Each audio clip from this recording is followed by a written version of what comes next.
All right, we're live. Ladies and gentlemen, welcome to Arm Wrestling Showcase number 32. We all know our host, Kane Fontecchio, with Alpha Empire Arm Wrestling, and myself, Josh Edwards, with Nowhere to Run. Tonight, we're going to be talking to some California Arm Wrestling League members and some other guests about the rankings and how they work, amongst other things coming up in the arm wrestling community. How's everybody doing tonight? We got Christian Zepeda and Grace Bear in the house. Hey. What's up, Christian? Who's coming in? Caleb? There Yeah. he is. Yeah, Caleb's coming in. I thought we had somebody else too popping in, but we'll see. You said Jake's going to be on here too? What up? Who was that? Shoot. I don't know. You said Jake or something, right? Jake. Oh, no. Yeah, I didn't get out to him. So we've got Crispin, I think, might be popping in. Lorenzo might be popping in. But yeah, we're gonna have a full house, I think, either way. What's up, Benjimac in the chat? So yeah, we're talking a little bit about rankings and how they work. So I mean, I think the two gentlemen are in here that know the most about that. So what's up, Caleb? How you been today? I've been pretty good. I've been stressing without Instagram. I realize how much I use that shit. Oh, what the heck happened? Right. So wait, yeah, before you do that, so anybody that goes to the California Arm Wrestling League Facebook page to look for the rankings, I couldn't find it, but we do have it on one of my recent posts. And so what happened with that, Caleb? Yeah, no, I just it's just a series of BS, and getting like reports and stuff on my Facebook account. But it was linked to my Instagram. So like it was just something that happened on Facebook and it took down my Instagram like ultimately because they were linked to each other. So lame. Yeah, and it's like 3 years of like gaining a following and stuff, and then it's just and not even like a suspension or like a ban. At first they were trying to say 180 days it would take for me to get my account back, and that's like 6 months, and I'm thinking to myself like that's super long, but like I'm willing to wait that long if I could get my account back. You know what I mean? But it's like, but the next thing you know, like after I appealed it, it was like, oh, I'll take 48 hours to review it. And then they hit me back like within like seconds and were like, oh, your account's disabled like completely.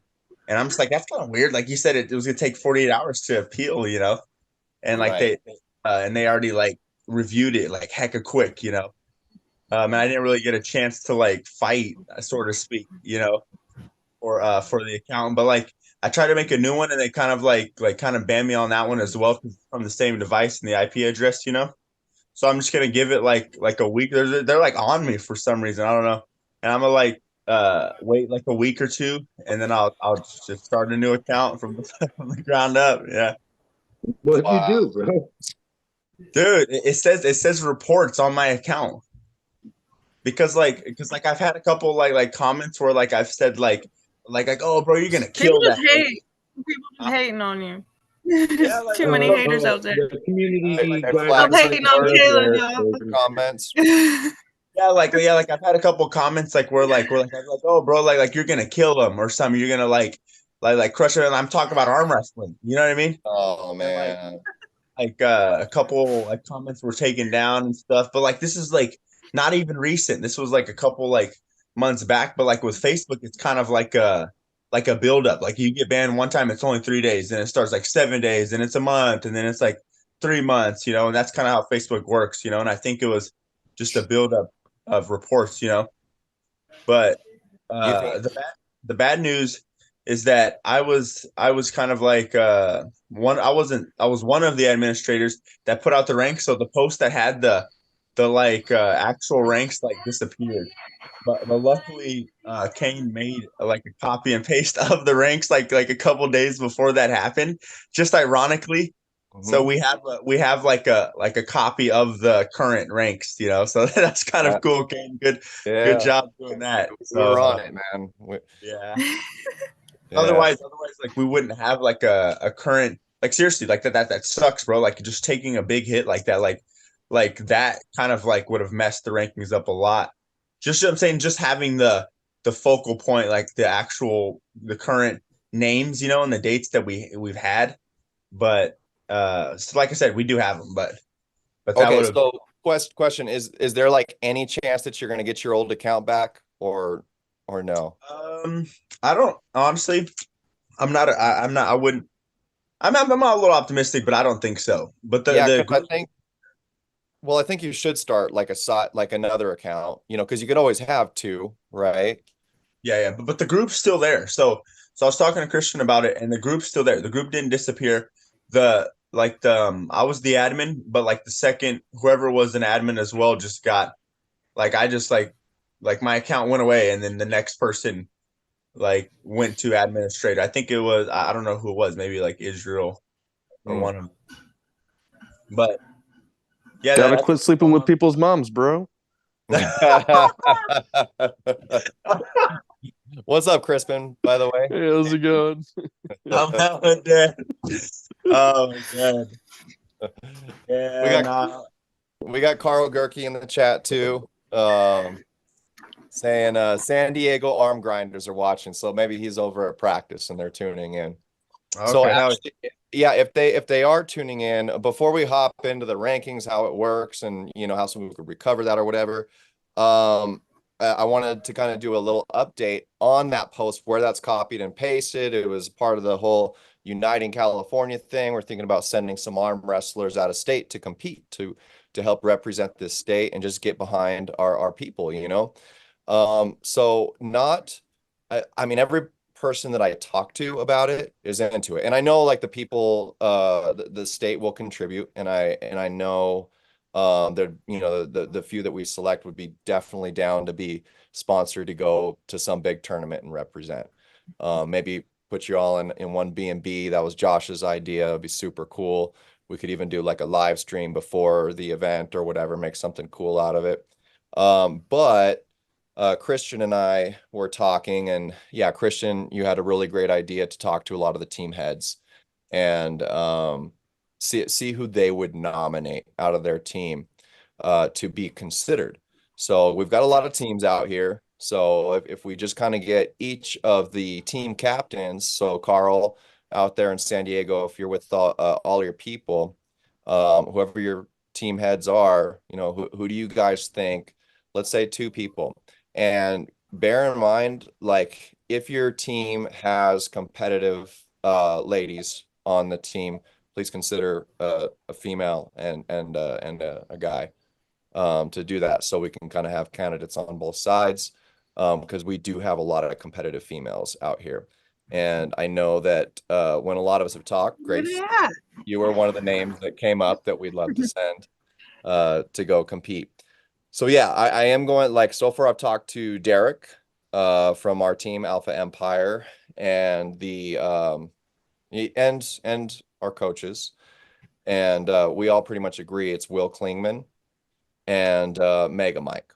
So Will Klingman, like I think we all know he's just amazing, very talented, and he just kind of needs that extra help. I think that extra push to get outside. I think he'd outside of the state, and I think he'd represent our team well. He'd represent the state well, and Mike's just a badass, and we all agree that that's kind of what Mike needs. He's doing a lot of damage here in California, but we need to get him out of state.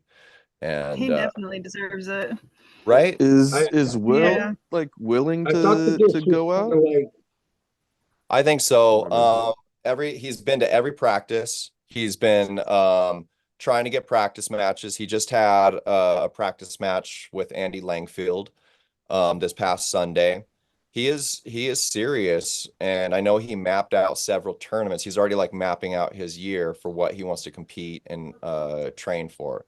So I know he would be into it, but I think the community's help to make it fully worth his while to get out of state and do that. I think it would probably motivate him more. But I do believe he has some tournaments already on his radar, anywhere from like Arizona to California right now. Okay. My bad, Josh. What were you saying? No. I was just saying. Um, I thought, my impression was that we were kind of geared towards the up and comers and stuff like that. I mean, Mike. I mean, I understand he's a beast, but he's like having matches with Corey West and shit like that. I mean, it's not like he can get anywhere anytime. He's a lot newer I'm not trying to hate. I'm just saying, like, the Will Klingman is perfect, right? Because you never see him get anywhere. But the guys who can get up and go everywhere, I kind of think it's kind of redundant or almost pointless to do like a GoFundMe for people like that. Exactly. So how would you determine that? Because Will's been pulling longer than Mike has. So I understand that, but Will is not on that scene like Mike is. I mean, Mike's been talked about in podcasts across from Devin Larratt and people like that, and going all over the place. He's not new, and he's as far as the YouTube scene, right? And he's had super matches with the number one guy in North America. You know what I mean? That's not like Will. We haven't got to see Will outside.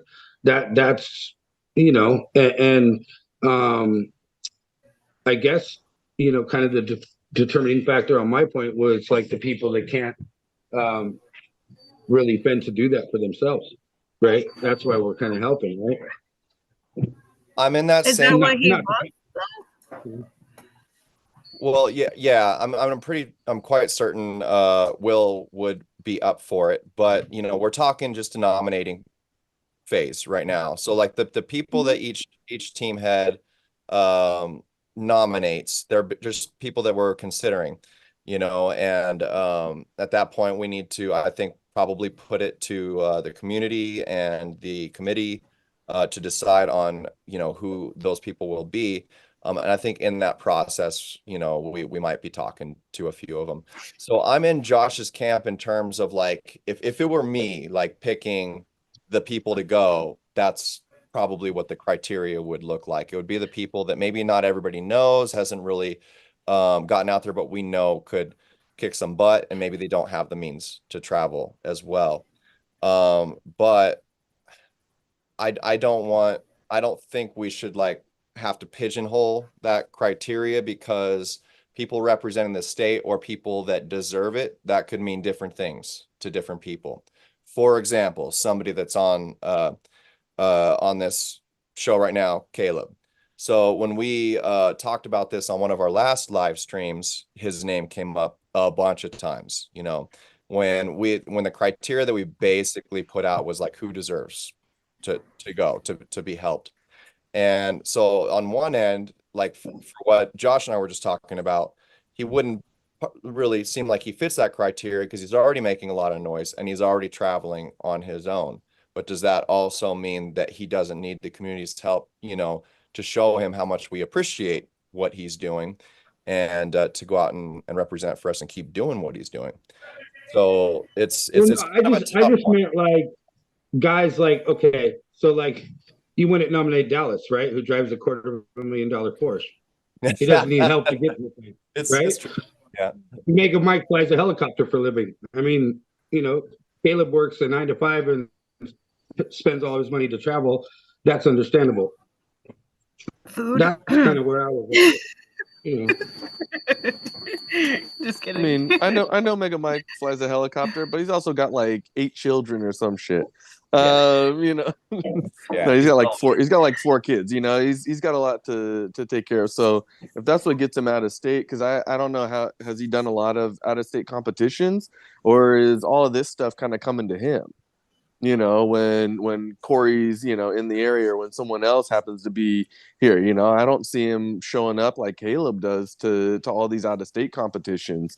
So I kind of agree. It's like, if that gets someone that's even if they're on other people's radar, if that gets them out of state, or gives them the opportunity to do that, then I'm all for it. Like, love Dallas, but I agree, man. You're not fooling anyone. You don't need the help.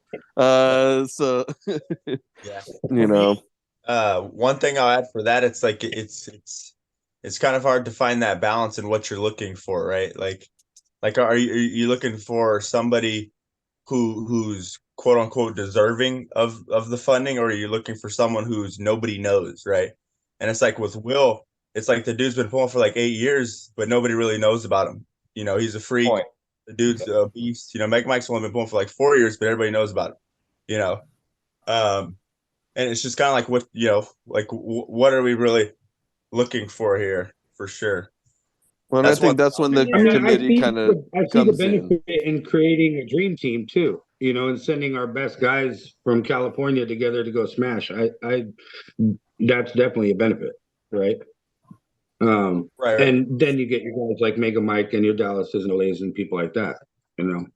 Right. Like if we were to send four, to me it would be like two men, two women, so four total, and probably two heavy hitters that we know are gonna represent well, that we want to see get out of state and do that, and two maybe somewhat unknowns, but that we all as a state and a community, like your Chewies, you know, and your Wills. Are you guys including youth in this too? I think at least one junior should be included in it at least.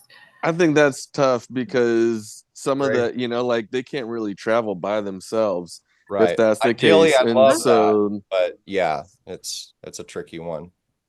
And I feel like that's going to grow into that. Sure. It's going to grow into that where we're sending youth teams. I mean, that's the goal. But you gotta pay for them and a parent if that's the case. You know, it's nice if they've got funding, but can their parent take that time off? Can they, you know, like afford to also pay for their own travel? And I think that opens up just a whole different can of worms at this point in time.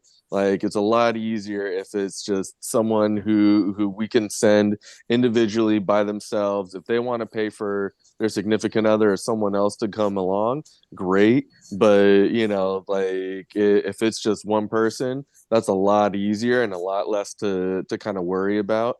Because then you also have to go with where is the event being held? Is it at a bar? Can they even get in?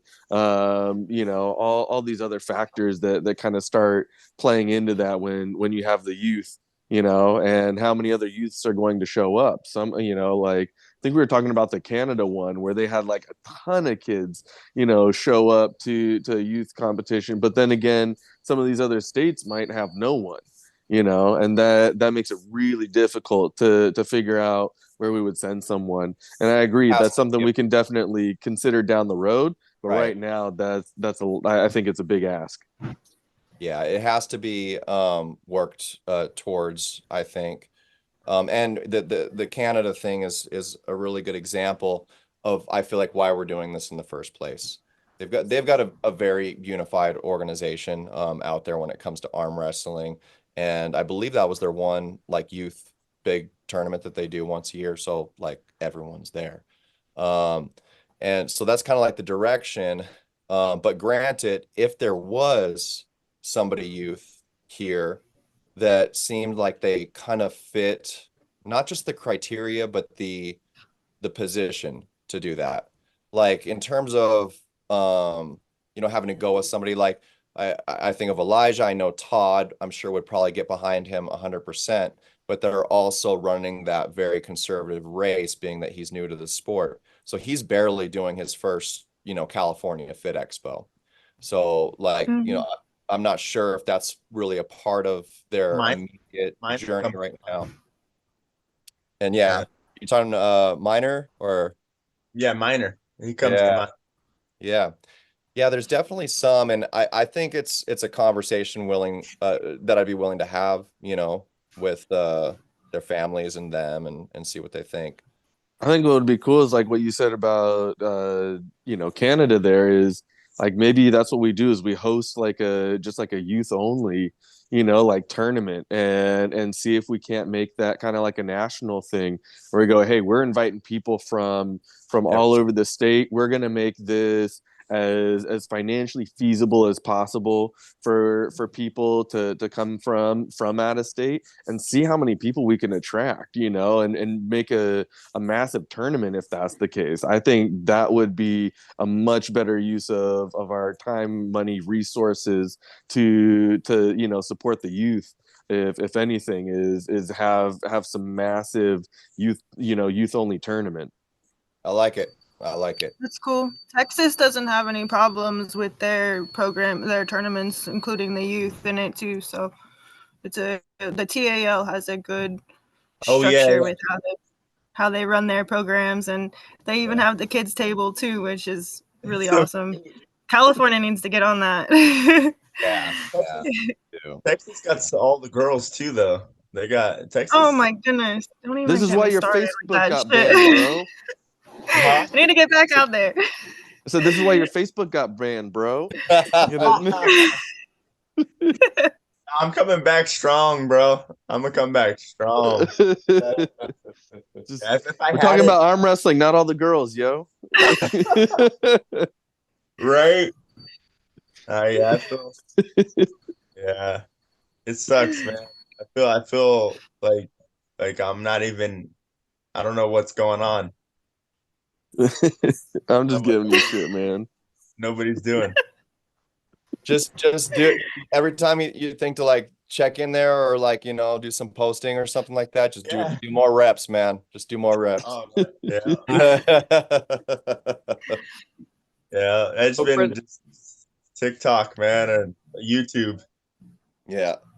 So Christian, what are your thoughts in terms of like criteria for, you know, the people that we nominate and everything like that? If you could send 4 types of California pullers, what would those look like? What do you want people to consider when we're reaching out to these team heads and stuff? I think an up-and-comer that people don't know a lot about, that has that drive to get better for and make a name for himself.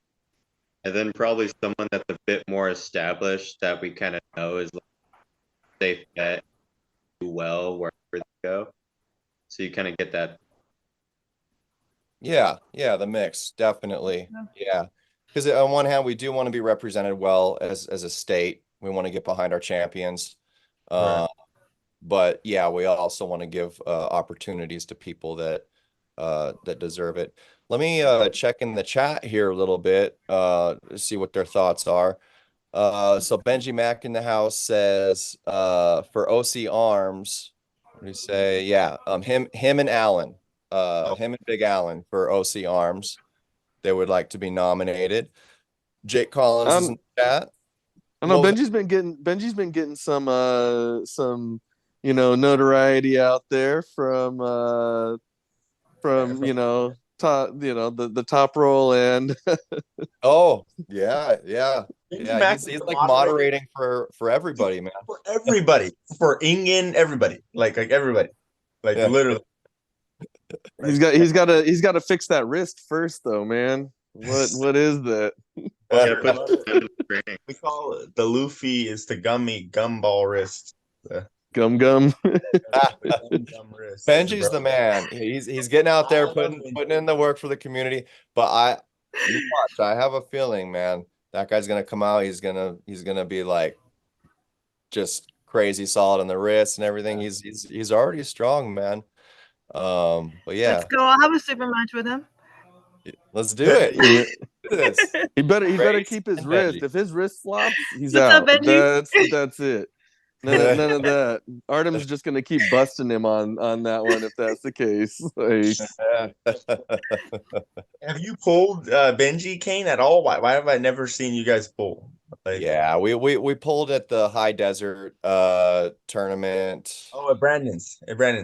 Was that the only tournament we pulled in, Ben? Because we've practice pulled all the time. I've never seen in tournament ever. Yeah. Oh yeah, we also pulled Mr. Olympia in Vegas. Oh yep. It's awkward pulling him, man. You know, he can like stop from getting pinned like from some pretty bad dudes. But like it's just a weird like feeling. You don't know. I've learned to just let go. We're going to the straps, bro. Yeah. We'll figure it out there. Yeah. Because if you hold on outside the straps, it's actually a bad day. It could be a bad day if you hold on outside the straps. It really can. He just kind of gets his shoulder in there and like creeps Who in. just left? Did somebody leave? No, Josh is still here. Is just muted on his video or whatever. I do actually have to leave though. I'm sorry. Okay. Sorry. Get back to work, Grace. Do his. Thanks for coming by. Before you're gonna hear my name, I'm gonna get yelled at pretty soon. All right. I'll see you guys later. I love you all. Bye. Bye, Grace. All right, so we also got let's see. Carl Gerke said, wait. Let me go up here a little bit. How do I go up? Okay, yeah. Benjimac Media. Okay, Jake Collins is in the house. He says, howdy partners. What's up, Jake? Matt Silva says testicles. Okay, so he nominates testicles to be sent out of state. And his aren't big enough.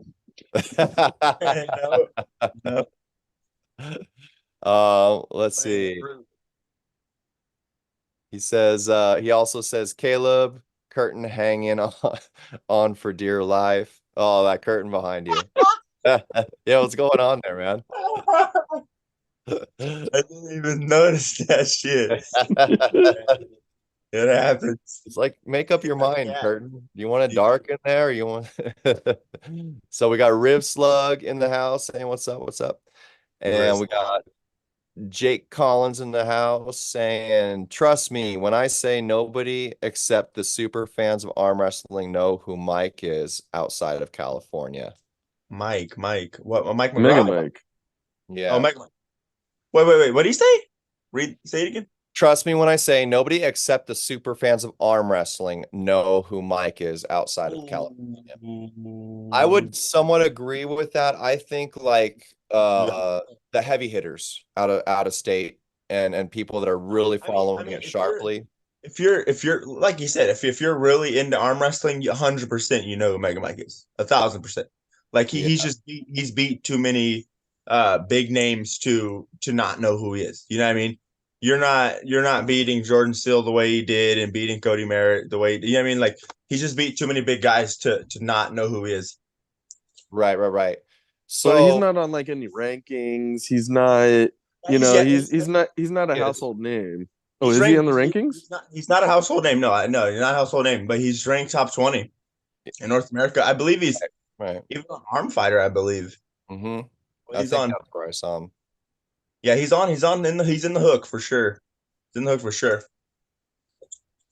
Yeah, so he could be one of those champions to send out. I mean, obviously, if we're gonna send somebody like that we're trying to get to beat everybody, it's probably gonna be Derek or Mega Mike.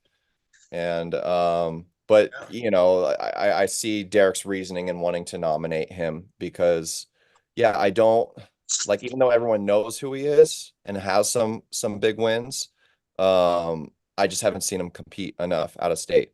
I think I saw him in Arizona, but yeah.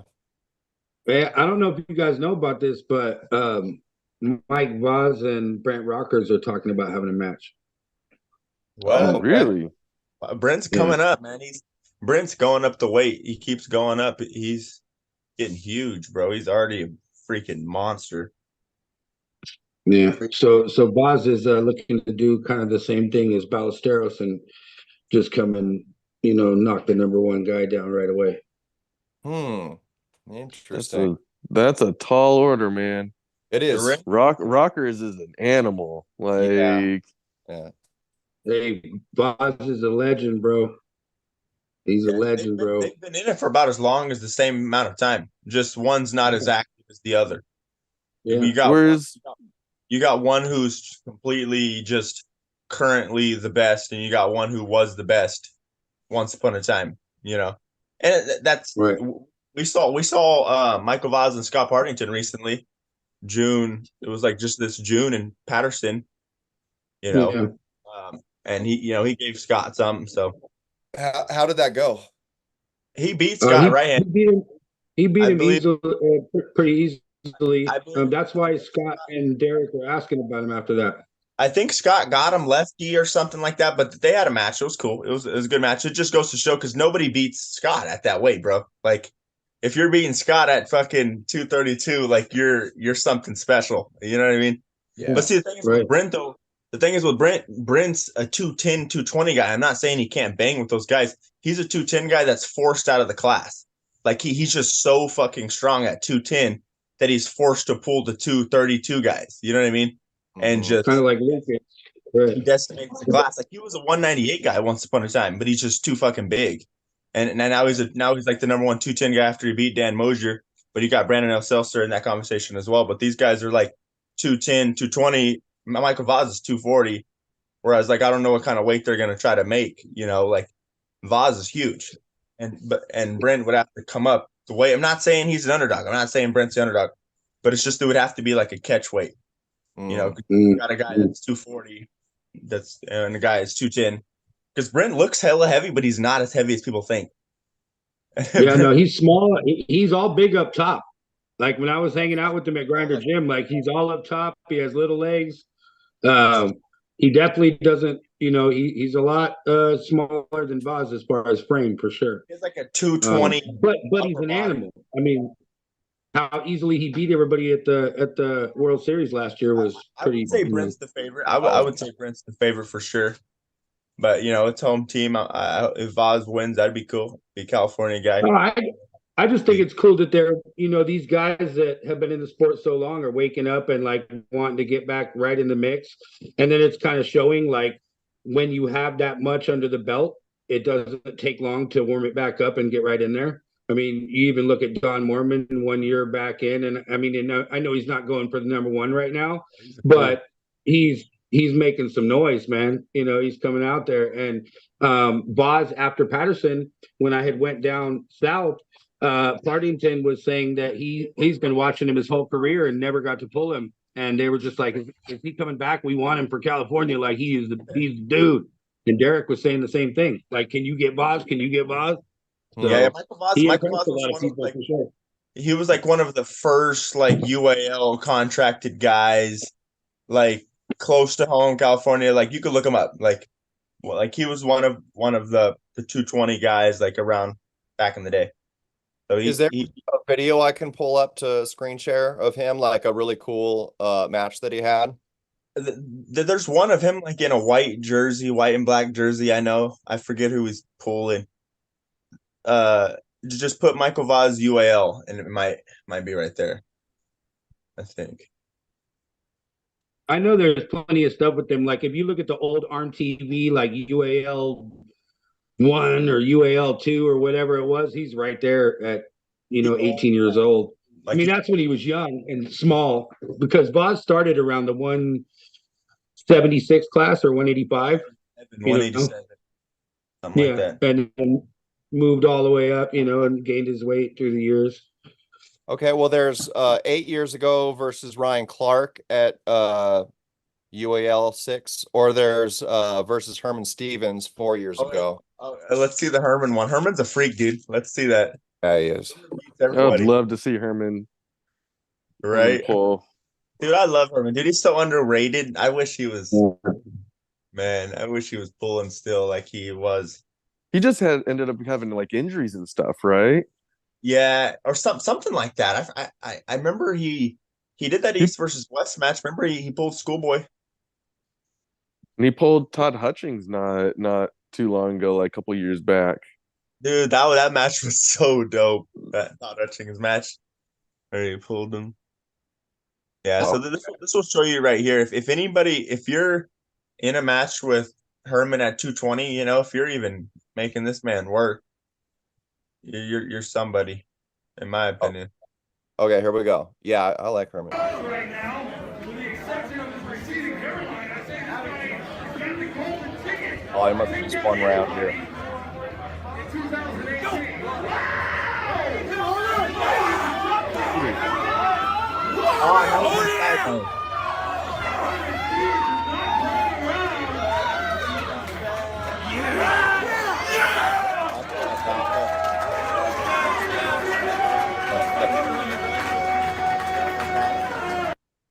He almost had him on a roll.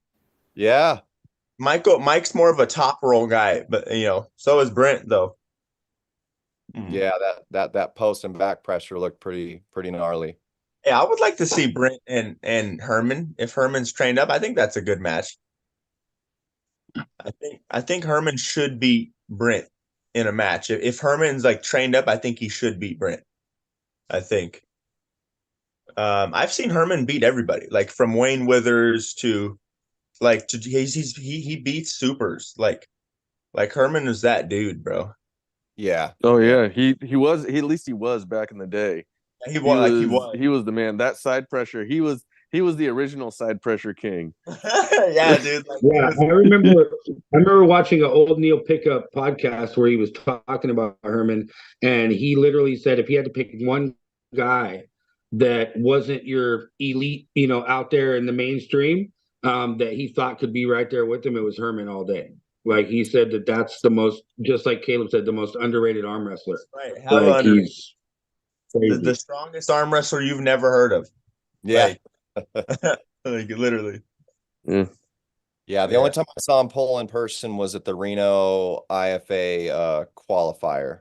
I think. Yeah. Like I was brand new then, and he just mowed through everybody at that tournament.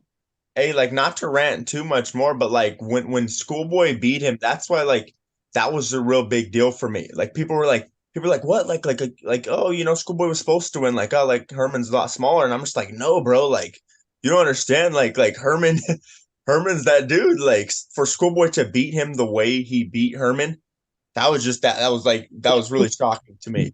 Like what was the weight difference though? I thought they had a pretty drastic weight difference. Yeah, it was like 80 pounds. It wasn't like 80 pounds. No, it wasn't. No, I thought wasn't Schoolboy like 280 something at that point? Herman's like 225. Yeah. Oh, okay. It's like 60 pounds. He's a yeah. I mean, Lorenzo, like 50 plus. What up, guys? What's What up? Lorenzo? Yeah. No, I mean it's still like 50 plus pounds. So we've also got Mike Linder in the house, really new great lightweight prospect on our team. Yeah, man. Honestly, like hands down, probably one of the best hands I felt and wrist in this state. Dude's no joke, right, Caleb? Dude's no joke. Yeah. Wrong. So we've also what else are we saying in here? Oh, we got Alwyn from up north, right? He's in the chat. Underrated. Yeah, he's a good dude. Yeah, man. I've never pulled him. I've seen a little bit of footage. Looks like a strong dude. He says, "What's up, guys? Let everyone know Alwyn is weak as fuck." He has noodle arms. It makes me laugh every time. All right, and not left-handed. He's a beast left-handed. Right? He's a beast left-handed. Yeah. You got to watch out for his left. Okay. All right. Yeah, you got to watch out for his left. Okay. So, in terms of like, I don't know, we can probably, I think one of the things that will help us, I'm going to reach out to all the team heads in terms of who they would nominate. And we'll put some names together and possibly put that out in the community, see what everybody says. Is that Will Klingman? Yes, yeah, I'm just here to, work out. I'm not here to talk. I'm trying to get strong like Caleb. Are you getting a haircut at the same time from Lorenzo? Never. No, yeah, don't cut it, bro. You got to catch up, man. Don't cut it, buddy. I have to. It's a once a year thing. We cut off the dead ends. You know what I'm saying? Mm-hmm. Curls for the girls, baby. Girls for the girls. So Will, sorry to interrupt your reps there, but they look pretty light anyways. You're just throwing that thing right down. So if California was to get behind you, if you were nominated to be one of the people that California fundraises to send out of state to some really great tournament this year, would you be into it? Would you go? I mean, yeah. I got to the point in my job, like the reason I haven't really been like doing anything because I'd be too tired, but like I switched kind of positions in the job I'm at, so I do more like service related shit, not like lifting shit every day. So like I'm not as tired. That's why I'm here today, because I was just home bored, and he hit me up and said, "You want to work out?" And I said, "Fuck, I need to." So I want to take it more serious, and I should be in a position where I can comfortably do that finally.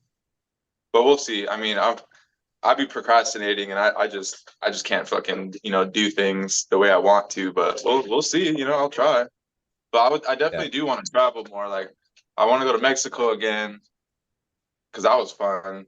Obviously, the big tournaments that we have, and then my brother just got back, and he's in Virginia for a while, so I want to go to like some East Coast stuff just to see him, and he said he'll go, so I want to do that anyway. But yeah, I would love to travel. I would love to have something to work for. I mean, not saying I don't. Like, there's a lot of people better than me, but that's not really like what I'm into. I just want to just go travel and arm wrestle everywhere. I mean, we're looking at some up and coming guys, so people that like someone that no one's heard of, and I think you fly under a lot of people's radar. In California, we might know who you are, but outside of California, you're more of like an unknown. So, we've been talking about sending like a dead ringer, someone like Mega Mike or Ole or whatever. Yeah. Like, hey, this is one of our top guys, and you may have heard of him. And then send in someone that, is one of those dudes that you haven't heard of that, might stir things up a little bit and cause some problems in the tournament for some people. They're like, whoa, where'd this guy come from, Yeah. I know everyone knows me as the Caleb from Wish now, so that's great. I appreciate that. I was here first, but it is what it is. Oh my God, Cody Bird. He said that. That shit was funny. I'm not gonna lie. I laughed. Sorry. Yeah, one of the things I really like about sending people out that the rest of the country might not know currently is that I think that's one of the biggest aspects that separates our state from other states. I feel like we've got a lot of competition that people don't know of, that don't get a chance to travel that much. I'm not saying it's not the case with other states. We've just got so many teams, and most of these teams are big teams, and I just know for a fact there's a lot of talent that a lot of people out there in other states don't know of. So yeah. So in terms of we lost Christian. Okay. Well, Caleb, while you're still here, let's get into the rankings a little bit. First off, how are the California rankings calculated? How does someone get on the rankings? How do shifts happen? Can you kind of break that down for us? It's usually a win-lose, like wins are the heaviest determiner, and we thought, make a long story short, we thought that tournaments should be the heaviest indicator, because if you use super matches, it tends to kind of like stagnate the field, so to speak, in terms of activity, because people could, you got some people who don't pull as much as others, whatever, for whatever reason, right. For whatever reason, the placements might not shift as much, right? That's what we determined. And so the super matches still matter too, right? It's just, if you have why is there not two? That's why there's not two different ones. But anyways, most of the time it's a who beats who, and a lot of times it's a 2-win factor, because a lot of times you see somebody beat somebody and they lose to that same person after, in the same tournament, even. Yeah. But that could also come into play when like a guy who's ranked a lot higher and somebody who's not, right? So somebody who's not ranked will have to beat them twice, as opposed to somebody who's already on the list could beat them once, but they have to not lose to that person, and they have to place above. So those are the two variables. So for example, let's say you're like 10, Kane, or let's say you're right. Let's just say you're 10, just for this example. Let's say you're 10, Kane, and you beat me, right? Well, you would have to place above me after, or not lose to me after you beat me. Whereas if somebody who's not on the rankings, they would have to beat you twice in order for that. Because I like that. That makes more sense, because it's like you don't just beat somebody and then take their ranking. Right. You have to beat them and then prove yourself. Yeah, because it's kind of like this. It's like the person who's already on there has already proven, you know what I mean, to get to that spot, right? Yeah. So if, you just beating them once, it's kind of like it's not fair for the person who worked really hard to get there, right? Okay. As someone who's already on the list, they could beat you once, because they're already. I don't know if that makes sense, right? I've always appreciated that part, that you wanted it to be convincing, because we would just have too many random shifts and also too much conflict. You know, I think that there should be. I also like that there is a set criteria to that, not on the list. And a lot of it, right. My bad. Sorry to cut you off. But a lot of it is we try to ask the community and like do polls, and like we do like a ton of polls to try to see what the majority of people would like, And then, bro, and look, one thing I want to say is that it was all an attempt to encourage people, right? It was never like something that was just to flaunt and like have that position. It was like, no, we want to motivate. Derek pulled Tom. Derek got Tom to come out and pull. Tom had the match with, and there was no ranking. There was it was kind of just like a 1 and 2. That's all we had. It was just Derek and Tom. We just had a number 1 and number 2, and like everyone, as the time went, the list got to like a top 8. We had guys like Alan, Mega Mike. We kind of had like this.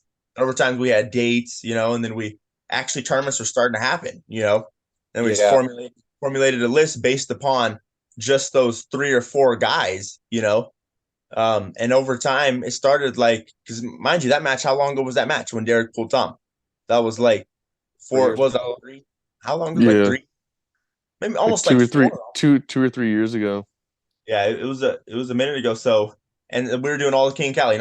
Alan had a match. We knew Alan was the number 1 guy. We knew Dallas was the number 1 205 guy. We knew, like we had all these kind of like indicators for the number 1 guys.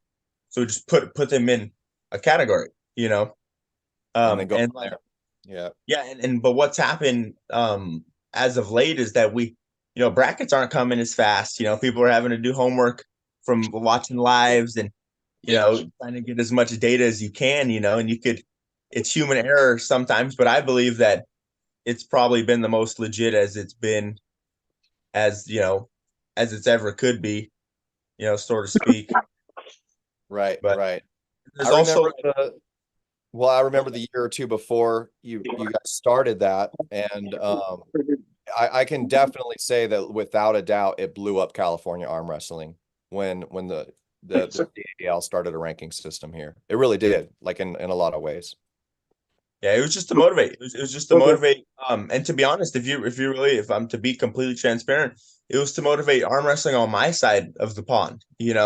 It's like you see everything, and I'm not saying it's a bad thing. It's a good thing. You see SoCal, you guys are jumping every week. There's a tournament, and guys in NorCal, there's you see them now. I'll give my guys benefit of doubt. You see them now.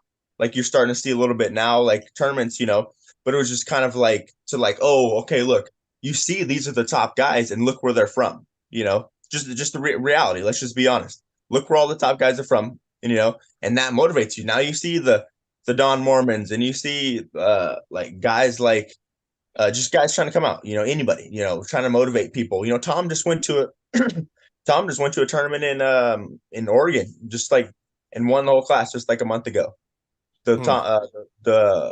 When Paul had his match with Jody just recently. Oh, right. Jody Williams, Paul just pulled Jody. But was that the Washington State? Washington, right? Was that Washington? Why did I think that was like Oregon or something?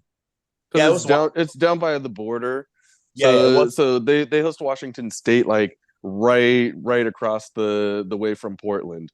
So you get a lot of people from Oregon showing up, which I think is part of why they have such a big like tournament, is because it's almost between 2 states, but they do get a lot of guys from out of state too. Yeah, it was a good turnout. Yeah. Now, the point is, I'm saying like you do see it happening. People are actually motivated. Definitely. One other thing I will say is that like over time, people have jobs, people have lives, and the number 1 obligation is not to watch arm wrestling and see if these rankings are legit, right?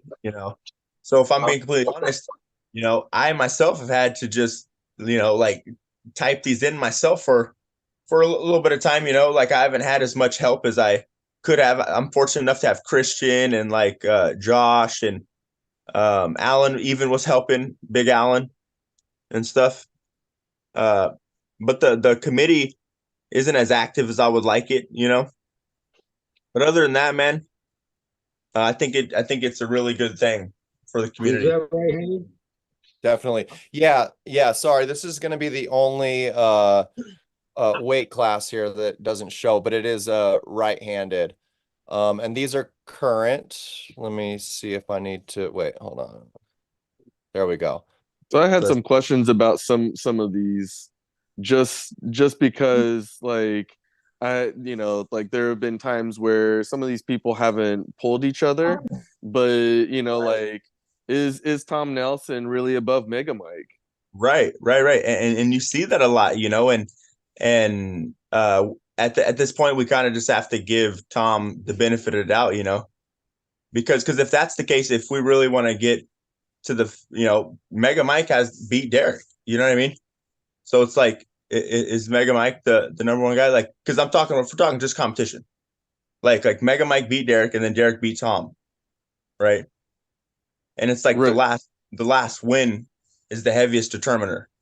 So if Tom was already, so I'm saying, so for example, so Mega Mike beat Derek, so Mega Mike would be number one, and then that means Derek would have beaten Tom for the number 2 spot. But that, you know, they said, so when that whole King of Cali thing came into play, even though Mega Mike beat him, Derek was like, oh, well, they kind of made a thing like, well, you know, I could beat you anyways, you know, like, because it was a tournament, you know, it wasn't like it wasn't a super match. It was a tournament in Nevada State. It was Hawthorne, and like I don't know, just like Mega Mike was able to get him in a hook and like he beat him, you know, but like after that, it was kind of like, oh well, we've never pulled in a competition, but it's like we know I could beat you, but they've never pulled. So the point is I'm trying to make is that on paper, you know what I mean? Like if there's no possible way we could determine who wins. What we have to do is just assume that Tom is above him. 15 pounds of muscle before. Right. It's like there's so do we go ahead. I think we had discussed this previously where there, you know, like I feel like there should be at least a couple criteria. Can you mute Lorenzo? Fuck that guy. No. No, but like okay, so how frequently are you pulling? You know, like Tom doesn't really show up to too many California tournaments, whereas Mega Mike is showing up to virtually everything. You know, Derek pulls every once in a while, but he's more involved in like international stuff or in other sorts of things. So if you haven't pulled in a year, you know, or you haven't shown up to a tournament, then do you still get to keep your ranking? Because I'm not saying it's intentional, but you're kind of dodging guys, you know, at that point. Like you're not giving other people the opportunity to move up the rankings. If it's like I pull once a year, you know, at this one tournament, and hey, you did great at that one tournament at the beginning of the year, but some other dude who's pulling, you know, 3, 4, 5 times, you know, working his way up, he can't take your spot because you're not pulling, you know. Right. And that's why there's a statute on the. So if you have statute of limitations, so if they're inactive for so long, then just take them off, because obviously they don't care about the rankings, right? Right. So if they don't hold purchase on the rankings that much, then the people who do should be able to do what they want. Right. And it's a statute. It's a 365 days, and just to clear the air, it's like so. And I'm not saying this, but Derek doesn't pool in California, just like you said. Derek is on a completely different level. He gets paid to arm wrestle in Turkey. You know, I mean, he doesn't pool in California that much. He doesn't have to. He doesn't have nothing to prove in California.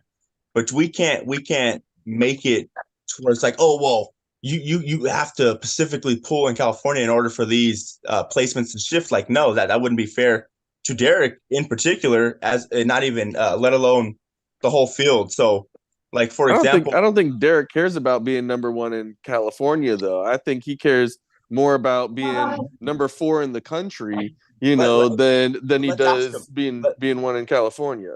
Let's ask him. Let's see if he'll get on right now. Let's ask him if we could take him off and have Tom number 1. Well, what about the date here? What was this a California tournament? And what would that be? August 26th of 2023? No, that was not a California tournament. Oh, okay. All right. And what about Tom Nelson for the 6/4/23? Yeah, The point I'm trying to make is that this is a good rule that's set into place. And it just so happens that it's good rule for the number one guy, right? Let alone everybody else, right? Because you don't have to just pull in California in order for it to shift. If me and Crispin pull in Arizona and we're in the state, if me and Crispin are both 185 pounds, I'm just using an example. If we're both 185 pounds and we meet each other in Arizona and I beat him, then it's going to change because we're both from California. We're both California residents. You get what I'm saying? Right. Yeah, that's understandable. I mean, I still think if you wanna hold your California ranking, then you have to compete in California at some point. You know, like you have to be competing in the state. You know, again, if you're more focused on where you're at nationally, that's one thing. You know, like I said, Derek cares more about a national and international ranking than being the number one guy in California. Otherwise, he would be the number one guy left-handed in California. You know, like, is there anyone left-handed that can beat Derek? I don't think so. Reg easily, right? But see, that's the thing. We're not gonna. Reg would easily beat anybody left-handed in the entire state, but we're not gonna do that. That's so. We've already thought about having Reg in every single class. Why? Why would we have Reg in every single class? Or if that's the case, then we should just do an overall, right? But no, dude, I honestly. But okay, so outside of Rez, who else? Like, because Derek's not number one left-handed in the state. Right, At that weight. There's a lot. There's like my boy Eli, I think, could beat him left-handed. I think. Yeah. Nobody knows who he is though. It's that Russian guy. Yeah. I know who he is. Yeah, hey, mind you, granted, they've never pulled. Hey, I'm not saying it's factual. I don't know. I think it could. I think Tony's out of the equation. I think Larry could beat Derek left-handed. I think Larry's number one, as a matter of fact. Like they pulled at something, or was that Mexico or Arizona? One of those. Larry. I don't think Larry and Derek. No. Larry pulled Tony down there, and he beat Tony twice in the tournament in Mexico. That's right. And so Larry is number one, and Eli is number two.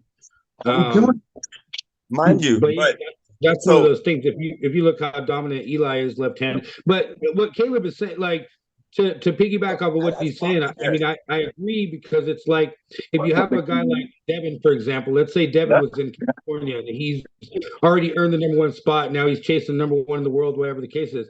You don't then take away his number one spot that nobody can beat him at just because he's climbing a bigger ladder right now. Hey, that's a good point. That's to earn that match against him and call him out, like Mega Mike or something. But is he going to be willing to take some of those matches for in the state for his ranking, if that's the case? You think so? So that's also the reason why I think everyone was so careful to pull Nancy Locke, within just a year's period of time, because we all know where Nancy's at, I honestly, sorry. I mean, just at the same time, I think I'm a little more under Christian's camp here, for just there should be a year criteria competing in California. Well, in California, right? And I think you got to give people in the state an opportunity. It creates a motivating factor, both for the person that wants that ranking. Pretty much just for the person that wants the ranking. If you drop off and you want to get on that ranking, then you'll compete in California. I shot Derek a message. He might be at the gym, but we'll see. Hey, look, 100%. Look, if Derek says, look, we'll let the real king of Cali say it. If Derek says, if he thinks, because if that's the case, we're taking Derek off. And I've already talked to Derek about this. We've literally already had conversations about left-handed and right-handed, and then he even said himself, he's like, I would like to pull Tom left-handed. He's like, I see Tom above me, I see Ilya, and I see Larry, and he's like, I would like to pull Tom left-handed. I might call him out or something like that for a match, just fucking around. And he even said that. But I genuinely think that Derek wouldn't appreciate if we took him off. Like, literally, I know he's like on to big and better things, but he's still the number one guy, and we should have that. Yeah, you know what I mean? And it's kind of like the same thing, like with Corey West, Michael Todd, Devin Larry. Like When's the last time they've pulled the nationals in their state, right? Like they don't, because there's nobody like there for them in the state, right? Keep in mind, now hear me out. But when somebody does call him out, like I remember Ryan Espy called out Devin, said, bro, you're not the number one guy. Let's pull. He went and destroyed Ryan Espy. Fucking Yannick called out Devin. Hey, bro, you're not the number one guy. He destroyed Yannick. Like those are the littler guys in the state that he's still willing to pull. And that's kind of like the same thing. If Tom were to ever say, hey, Derek, let's pull, he's going to pull him. Or if that guy, Ilya, wanted to say, hey, Derek, let's pull left-handed, he's going to pull him. He's still going to pull him. He's number one guy. Right. Yeah, he will. I mean, I'm sure he will, because he's already voiced his respect for Tom, and so did Tony. When Tom wanted to have that rematch at North versus South, he was like, dude, anytime that guy wants a match, I will always say yes. So, I mean, it's certain guys like that, when they're at that level, they kind of know it's any given Sunday. You know what I mean? Yeah, there was already going to be a match. When you're at a level like Derek, it's like he's already beat all the guys, more than once. And who knows if anybody's closed that gap yet, right-handed. Yeah, I think he said it himself. He might be throwing his left in the ring at UAL. But I know Tom's going to be at UAL, so we'll be able to see Tom at the state. And he just went up there and cleaned house at that Oregon tournament you're talking about, Yeah, and in all honesty, I think there's a part of Derek that like wants to see things move around a little bit. He can't keep beating up on everybody, and you know what I mean. And he wants to see. He doesn't want to be showing up at every California event. He wants to like see movement and people come up and all that stuff. So that's just and I think that's exactly why he doesn't necessarily care about the California ranking, is because he knows where he stands. If you're Devin Lorant, for like you're saying, for example, he knows he's the number one guy in the world. He's got nothing to prove to Joe Schmo in Ontario, Canada. Like, I mean, he's what I mean. Like, he's got nothing to prove. Derek's been to all those tournaments. He's beaten everyone. If someone really wants to call him out, fine.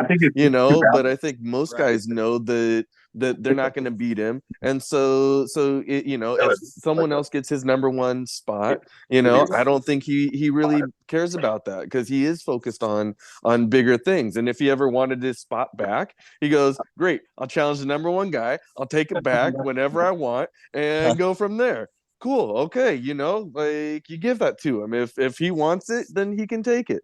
But I just think he doesn't, his focus is on so much like bigger things that if you did take him off the rankings, I don't think it would really affect him. Again, if he wants it back, he'll challenge the number one guy and take it back. Yeah. I do know this, like, so the wrist wrestling, that was all California. The World Championships were here back in the day where it all started, right? Yeah. Right. So shortly after that, the King of the California thing, like, kind of started a long time ago in that mix of the guys who were always doing the wrist wrestling and whatnot, with Virgil Arciero and guys like that. And you even hear them talk about it, like when Derek beat Tom, how important that passing of the crown, even though it's like a little plastic crown, is the symbol of, being that guy over here because of how prestigious California is. So, I mean, I would like to hear what Derek says about that, because I know that title, it does have some prestige to it. You know what I mean? I honestly think he would. It's almost like the what do they call the boxing, like Tyson Fury? They call him the something champion, like the lineal champion. It's kind of like that. Like you have the lineal champion, and then you have the guy who just won the championship, right? I gotcha. Yeah. Hey, and at the end of the day, if the community believes that's what it should be, then that's what it's going to be, right? I was just voicing my opinion. That's all. I mean, I know, like, because I had talked to he got voted out. I had talked to Derek previously about this, specifically for left hand, right? And I was like, dude, like, I thought you could beat Tony left-handed. He's like, I can. Yeah. He goes, I can. I just don't care to take it from him. Let Let him do his thing. He's like, I got the right hand. I'll let him have the left hand.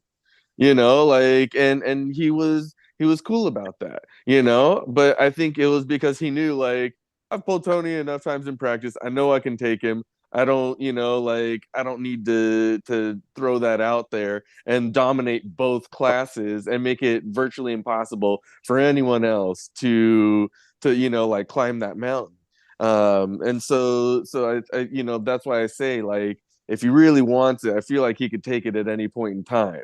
You know, he could go challenge Larry and be like, great, I got number one right and left, you know, if he really wanted to. Right. I think that's the same reason why a lot of the community, like, if it was put up to them, they would kind of like keep him in there at the same time. But let's look at the bright side of things. Is there is a criteria in place. I love it, you know, for the rankings. The community is involved. It's not some spooky wizard behind a, you know, curtain. You're making some strange random decisions and stuff like that. And there's a conscientiousness to this, because proof in the pudding right now, we're talking about it. You know, people are on there for a little bit. Maybe it's been a year, maybe it's been 2 years since they've competed. The conversation is cracked open. So these are all good things. I have one question from Casey, the Grizzly. He says, should he not be above Kyle? Let me try. That's all. Yeah, should he be above Kyle? What's your thoughts? Why is he where he is at number 20? Caleb, is that Ryan Davis, Caleb, from the Armbenders, who's on this list right here with the asterisk? Yeah, well, he's not on the list. He's just noticed. He's recognized by. Right. He could pop in at any time. Yeah. That alone right there. I mean, if you know who Ryan Davis is, I mean, he can be all those names you see ahead of him right there. He could easily just. But has he? Be right there. But has he? That's the thing. There's a difference between whether you could and whether you have. You're talking about guys, Crispin. You're talking about guys who have been out for years and are just barely coming back in the sport. All I'm saying is, like, when you just, you know, so same thing going back to the Derek thing, you know, when you kind of know where a guy should be, I think that also should have some validity. Like, if a guy pulls one time in a year and he gets a win, should he be higher than the guy who pulls 20 times in the year and doesn't win? I don't think so. I mean, I honestly think, like, being active is a huge part of it, you know, like and just because you know, like, opinion, I don't know, I'm not a big fan of opinion. I'm a big fan of, like, here's the hard and true, you know, like, you pull, you want that spot, then you pull for it, you know, not, well, you know, the community voted that I'm stronger than this guy even though I haven't pulled in 3 years, you know. I don't think that's fair, you know. Like, I think it's got to be, you got to pull tournaments, you got to pull people, you got to take challenges, you got to take the super matches, you got to show up, you know. You want the rank, you show up. But you know, to the same degree, if like Casey is saying, hey, I beat Kyle, you know, at some tournament or something, that's fair enough. Then you should be above that guy if you had the last win on him, you know. So he's in an interesting position, though. He's at number 20 right now. So that tells me he was recently put onto the rankings. Like, he just barely got on. So did he have, like, wins? Like, he was asking about Tugs also. So look, I'm not sure if he's beaten Tugs, but let's just answer his question about Kyle. So this is what I would do, right? And to be honest, you had to beat the guy twice. Huh? Yeah, but that's what I'm saying. If it happened before he was number 20, now he's number 20. So he wouldn't have to be twice. He wouldn't have to be twice. He's already on the list. Now he's on the list. Yeah. So the only way he would have to beat him twice is if he's right there where, like, Emil is. You see, it says Emil Mansauer right there. Yeah. So in order for Emil to get on list, he would have to beat one of those guys twice. But if you're already within Emil's my boy. Mm-hmm. I still think I agree with, I think you should have to beat them once, but at the same tournament, you got to place higher than them. I don't think you necessarily have to beat them twice, because you might not pull that guy twice in a tournament. If you beat him the one time and you end up ranking higher, let's say someone else knocks them out before you get the opportunity to pull them again. You know, if you beat them and rank higher in the tournament, I don't think you should have to beat them twice. I think it's the one win and the higher like position in the tournament, the higher finish. Yeah, the variable only comes into place because if you could beat, I could beat someone that I could lose, I could bomb out. That's all. That's the only reason why that comes into play. Is because if I beat you and I bomb out, and you just so happen to get third and I bombed out, you know. Right. But what I'm saying is, let's say for example, Ryan Davis goes to a tournament and he beats Kyle DePew, right? Maybe he doesn't get the opportunity to pull Kyle again in that same tournament. But if he finishes third and Kyle, let's say, finishes fifth, I think Ryan should take his spot, no doubt. You know, he doesn't have to beat him twice, you know, to take, but because he placed higher than that. Now, like you're saying, okay, maybe he beats Kyle once, but Kyle takes third and he takes fifth. You know, cool. I get it. You didn't take his spot. You know, that seems fair enough.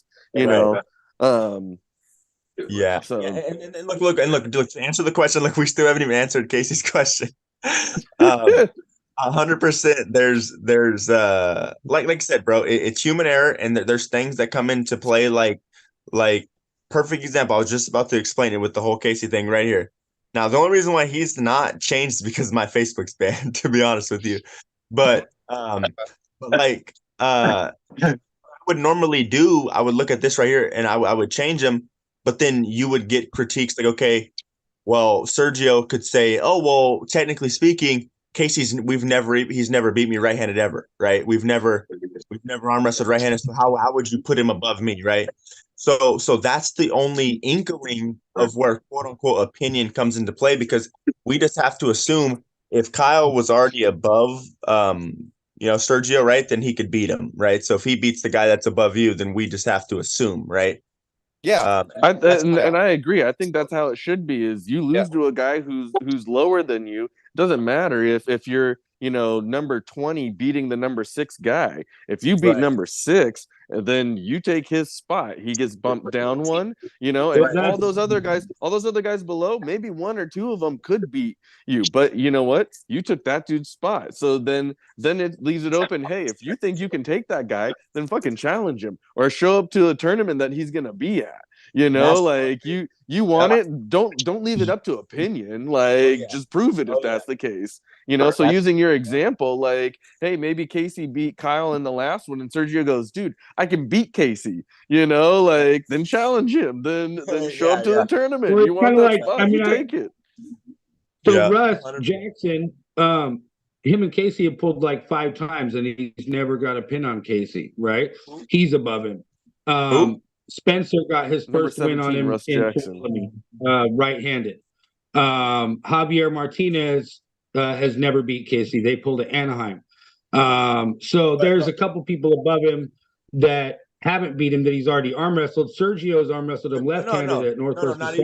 No. Hey, hear me out, bro. Look, that's 100% in order. I've already talked to Casey about that. So that Javier. So what? What's crazy about this is that Russ pulls amateurs, and so did Javier, right? So Russ pulled amateurs and masters, and I think open as well. And he had matches with Dave, right, who is a pro, who was ranked, and he had matches with Javier. And the variables that happened, it ended up Javier ended up beating Russ, who actually beat Dave, and Dave beat Casey. So yeah. Okay. Russ actually like that for sure. Russ actually makes a lot of sense. I still think Casey should be. I think Casey should be higher up. Isn't that hella weird though? Because like when you think about it, you're like, what the heck? You're like Javier, But I swear, because Russ actually beat Dave, because that's left-handed. We're looking at the left-handed, and Dave is actually injured. This is right. That's right. Wait, this is right. Yeah, I mean, Tugs and Casey pulled to Anaheim too, and and that was pro only. That wasn't amateur. Okay, that is right. Okay, my bad.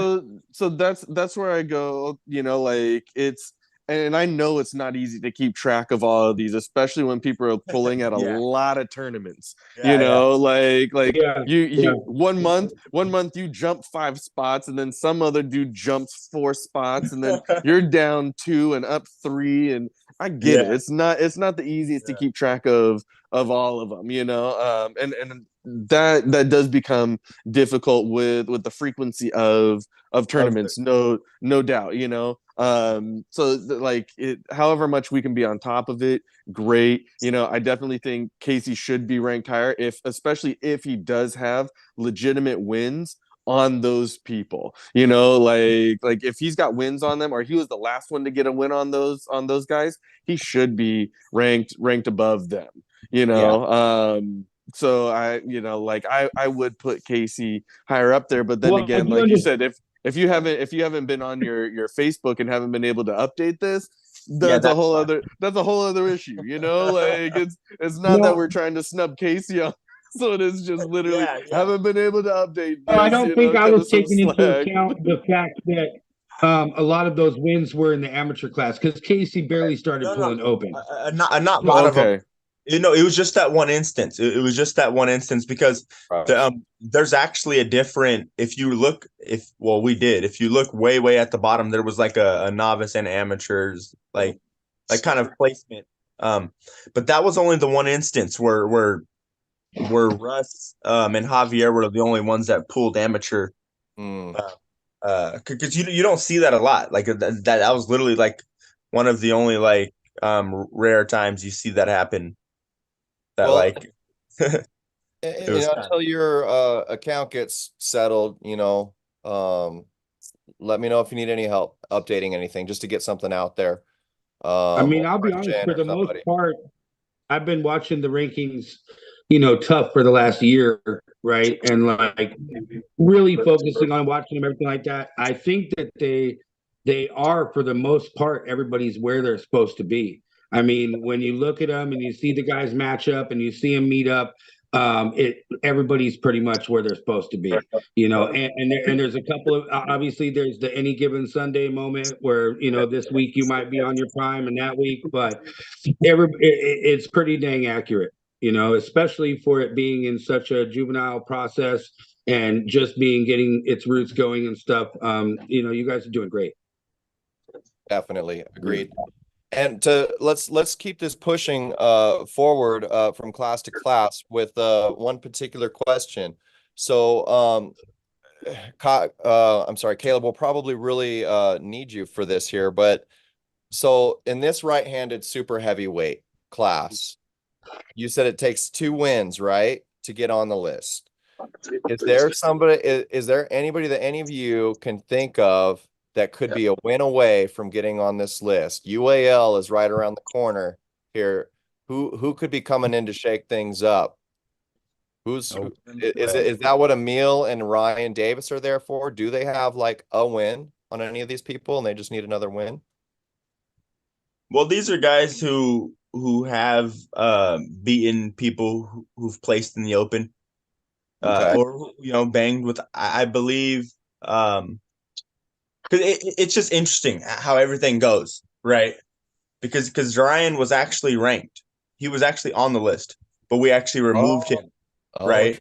Okay. So he was already on the list, but we removed him from the statute. We're saying 365 days. He didn't pull, so we took him off. But we thought it was fair to leave him just right there, the little asterisk, and Emil's just been coming up, so we thought it was fair to put him on there. Not ours. Yeah. With my boy Spencer. I think didn't he beat Spencer? Huh? Didn't he beat Spencer, Josh? Emil? No. Spencer and him went in North versus South, and Spencer beat him. Yeah, but Emil, again, this is back in the amateurs, but he had wins on Russ, and he had a really good match with Casey. Emil's right there. I mean, he has a really good post. And, he showed that he was competitive with people who are like Russ and Casey and Spencer. So, but look, to be honest, I'm kind of leaning with what Crispin said. It's not. It was just kind of to make the playing field fair. like if you really look at the page, there is concrete rules. Like there's a statute that's concrete. There's certain things that are concrete, but the ability to get on there, like it does vary. Just like Crispin said, like if you beat the guy one time and you place above him, okay, then there's really no reason why we shouldn't have you on there. You know what I'm saying?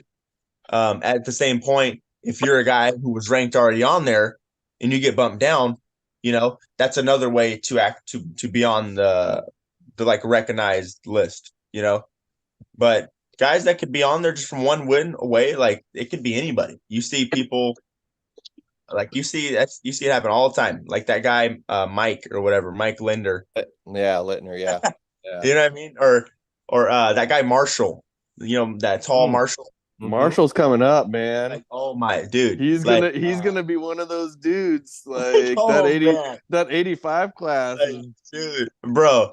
Like I ran into a monster. Yeah. Like, he's gonna shake it up for sure. Yeah, I felt that power for sure, dude. And he's like 6'4". Like, yeah. I post all the way up and I'm grabbing his wrist. I'm like, what do I even do with you, dude? You got guys like that. Josh. Come on, I mean? You got Josh could make some. You got a lot of guys. You got a lot of guys that could win away from right there. Just if Josh want to be 205 and start trying to like climb up, you know what I mean? Like I could see like Josh, everybody. Anybody could really make those moves. I want to see. I would like to see Chewy make some noise. I want to see a lot of people. Let's see a lot of people. Josh, come to 205. I'm already there. I'm already there. When are you guys gonna have a match? When's Lorenzo and Josh pulling? Probably in a couple weeks here. Probably in a couple weeks. I'm pretty sure. Yeah, exactly. My boy Josh could be on that list. Just to, win away. Who knows? You never know. No. Hey, Lorenzo. Lorenzo, how much weight do you have on that stack right now with that big old ABS pipe that you're pulling on? Like 15. How much? 20 pounds. 20 pounds? Okay. Something like that. Hey, my phone's actually dying. Is there anything else you want to touch on before my phone? No, it's all good, man. Yeah. Well, we might poke through these a little bit, but that's awesome. I got a good idea. I think that we should make CAL merch. CAL merch. Hey, I thought that was a good idea, huh? Wasn't that a good idea? I thought. Yeah. I thought like you see everything AL, like everything is AL. Oh, right.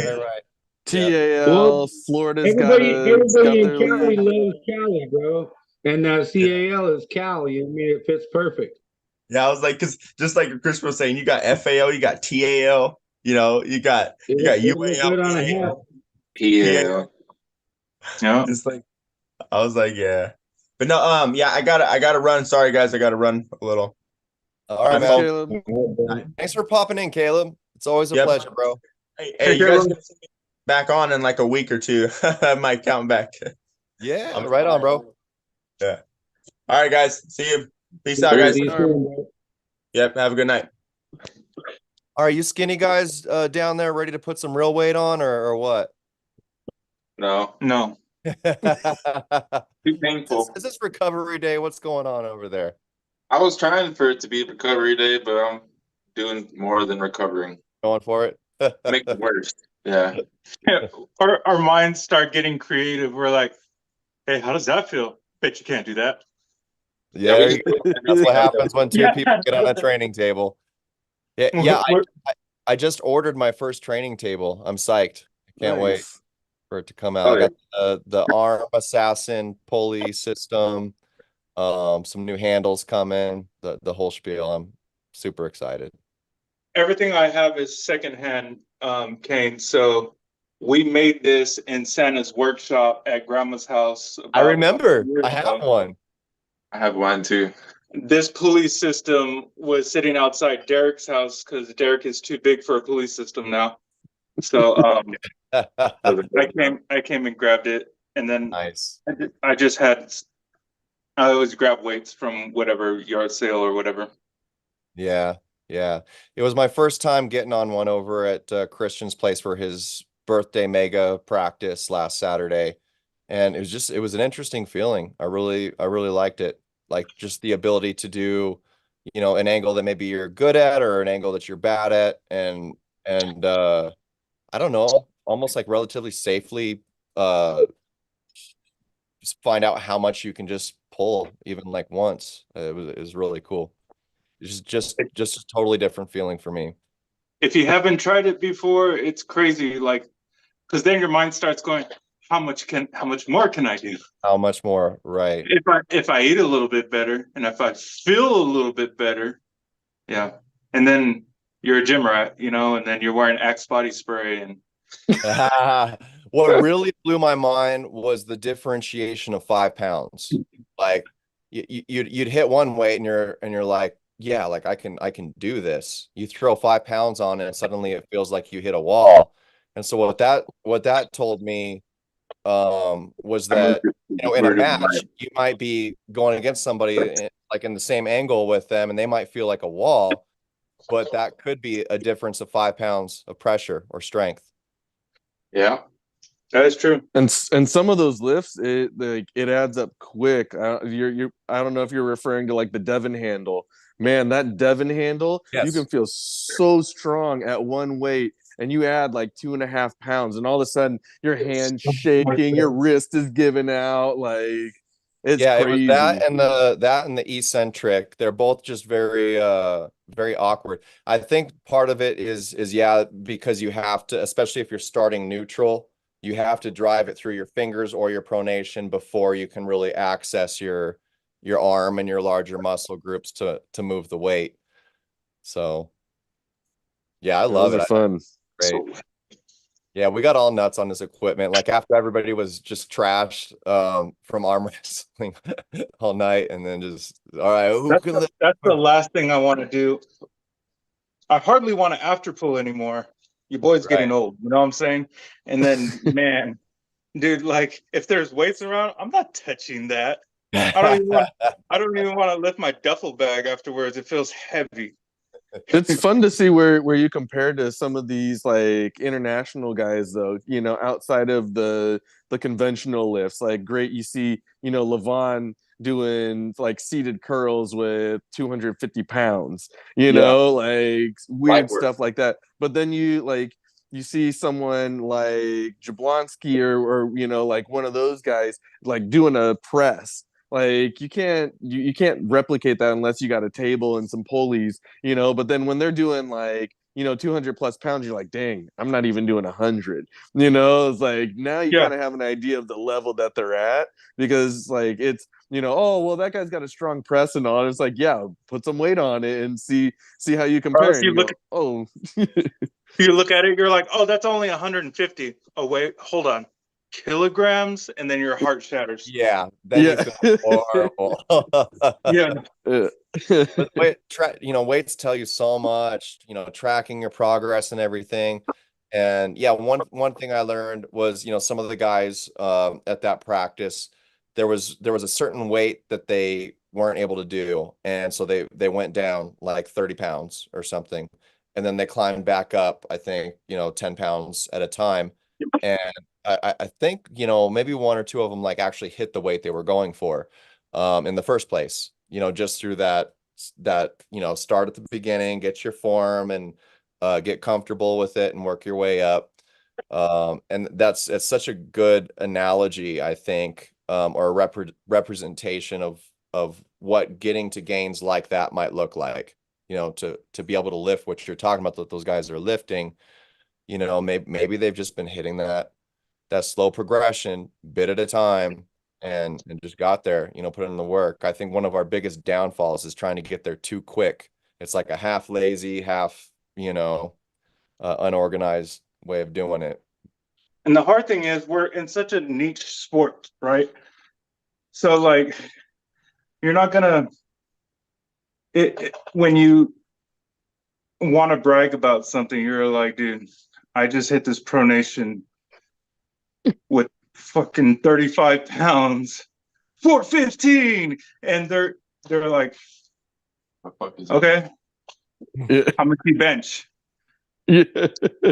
You know what I'm saying? Bro, you seen how much I can load up that karate belt with? Yeah. Yeah.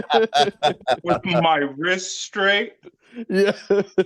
My elbow was at 90 when I pronated through that karate belt. You don't even realize.